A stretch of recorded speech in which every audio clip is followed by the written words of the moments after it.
Hello guys, for today's video, so yun na nga, pumunta kami dito sa may SM Mega Mall. So pupunta kami ng Abe.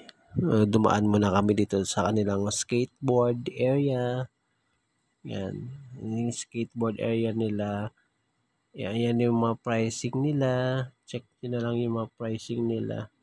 Ayun na nga, so nagutom na nga kami. Andito na kami sa may Abe.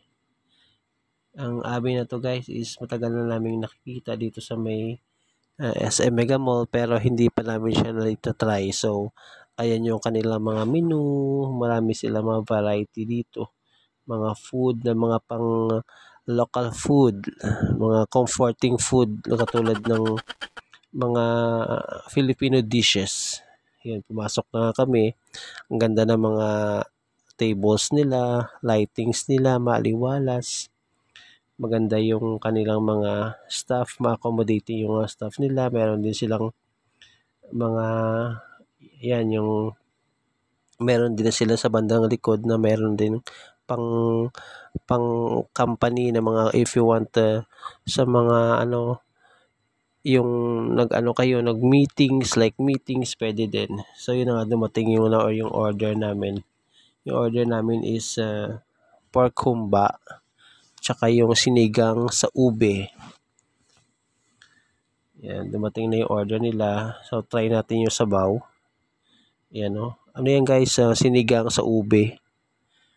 Napakasarap niyan. Sinigang sa ube. Yan. Yan yung kulay niya, no? Kulay violet. Sinigang.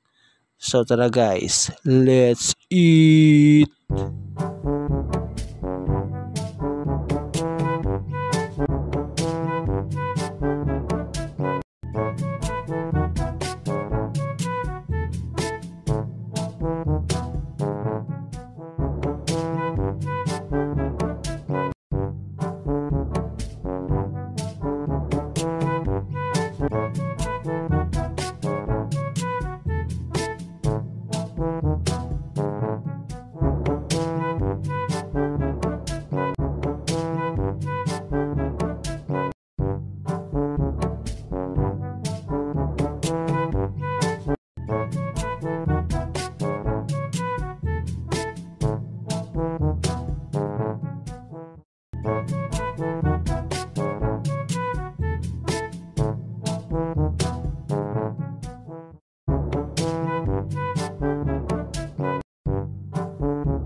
Yun na nga guys, no? Ang sarap ng mga pagkain nila dito. If you want sa mga iba nilang dishes, try nyo din yung iba nilang dishes like crispy pata and kung ano-ano pa, mga kare-kare. So yun ang in-order namin dito. So far so good. If you like this video, subscribe, like, comment, share. Thank you. Ingat!